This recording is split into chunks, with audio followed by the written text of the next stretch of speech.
Welcome to the Sage Thought Leadership Podcast, transforming the way people think and work so their organizations can thrive. Well, hi everyone, and welcome to our podcast. I'm Ed Kless, and with me today is Marcey Rader. Marcey is an award-winning global speaker, multi-certified health and productivity expert, and the president of Rader Co. Her training company specializes in accounting and biotech industries with partners with organizations to keep good people and rescue teams from burnout. She's trained thousands of people across the U.S. and worldwide on how to extinguish their email, master their tasks, conquer their calendar, and escalate their energy. Her latest book, Work Well, Play More, Productive, Clutter-Free, Healthy Living One Step at a Time, offers a simple behavioral shift in novice, master, and pro levels. Welcome to the Sage Thought Leadership Podcast, Marcey Rader. Thank you. My pleasure to be here. Well, first off, Marcey, why do you do what you do? I do what I do because in my 30s, I worked myself to the point of burnout that triggered 3 autoimmune diseases. And I started out individual coaching to help prevent that from happening to other people. And that morphed into helping teams to avoid burnout so that they can keep good people. And with the, in the last year with COVID, my business absolutely didn't slow down because, now we have all these other stressors going on around us that just, it just keeps adding on and adding on.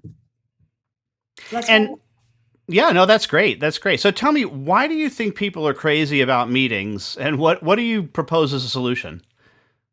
So meetings have been, they were always listed as one of the most ineffective things. In any, study, meetings are always way up there, meetings and email. But in the last year, it's gotten even worse. And it's because so many people are working remotely. And it was like wild, wild west because we never, most people, especially the accounting industry, because most people were not working from home. The accounting industry was a little behind the curve for that. And so there wasn't a plan in place for companies on how we are going to communicate with people working remotely. And it was made even worse by some people still being hybrid and people being remote. So one of the things that with remote workers is we tend to over communicate rather than under communicate.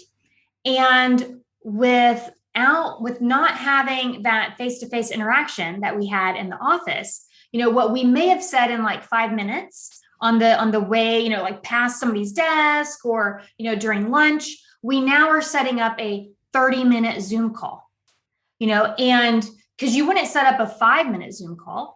And Parkinson's law states that you will take as much time as you are given, right? And so if you schedule that 30-minute Zoom call, you'll take it. And, the Zoom calls have started to become like the coffee shop dates where, you drive to coffee and you buy a coffee and you sit down with somebody for the first time, in 10 minutes, you're not going to get up. Even if you know that this isn't going anywhere. You'll sit there for 30 minutes or an hour. Well, and, people aren't going to, in 5 minutes after a virtual meeting, get off. And we have forgotten, how to use the phone. And we don't feel right just calling someone. We feel like we have to schedule a meeting. And again, nobody's going to schedule a 2 or 3 minute meeting. So I think it is just, it is expanded with feeling like we have to use Zoom and Parkinson's law. So what's the solution? Well, one thing that I use with my own team and with my clients, and I encourage other people to do this, is to use video to shorten your video meetings. And we do this by using free software called Loom, and it is a screen capture. And so for my meetings with my team, or in advance of those meetings, if there is something that we need to go over, a spreadsheet, a concept, a new brand guide, whatever that is, I will make a 5-minute or less video ahead of time. So they already have that context. They can review it. They can come to the meeting already knowing what we're going to talk about and maybe already having ideas. I have a client at a biotech company that, she was going through her goals. They were going through their yearly goals, and she had waited until the team meeting to talk about, here's the goals for the company. Here's our goals for our team. And when I was telling her about using video to shorten the video meetings, she said, I could have given the team these goals ahead of time. They could have had time to think about it before coming in. And, with accountants, it could even be something as simple as, if you're training somebody on software, if you need to explain to them, something that, about their taxes or whatever it is, you could do a screen capture of it, share your screen, do a screen capture of talking through it. And that could even be more helpful than a meeting because they have that recording, or go into their taxes and actually do it along with you. So you can use video to actually shorten your video. Yes, I actually have a friend of mine who owns a firm, and one of the things that he's started doing, actually even before COVID, but rather than provide feedback on the tax return and tax planning, he would record a video of him going through the tax return and just highlighting, hey, this is something we need to look out for. And he said it dramatically reduced the time that he took, because previously he had to write all of that out.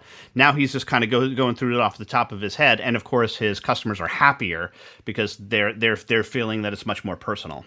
Yes, absolutely. And that's even better too, because you're less likely to make mistakes because he has that tax return up, and they're looking at it at the same time. They're not going from his email to their tax return, Oh, that's brilliant. I'm going to use that example with my clients. Yeah. Good. Yeah, it's a good one. So my buddy Dan Morris. In any case, good for you. Go Dan.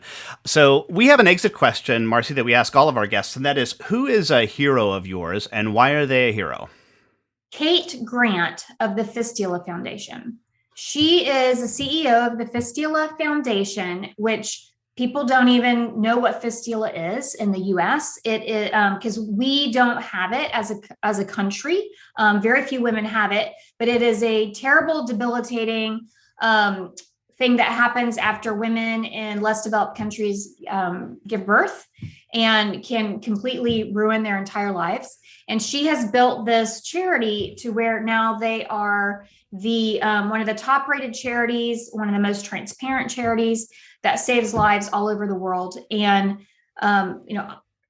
I just really admire what she's done because it's not a sexy charity, to talk about. And, they have been, it's been important for us as a family to donate to them for the last decade. We've, that is a monthly retainer. It just comes out of our account because I believe in it so much. And lastly, Marcey, how can somebody contact you? HelloRaderCo.com. All right. Marcey Rader, thanks so much for being a guest on the Sage Thought Leadership Podcast. My pleasure. Review and subscribe by searching your podcast player of choice for Sage Thought Leadership Podcast.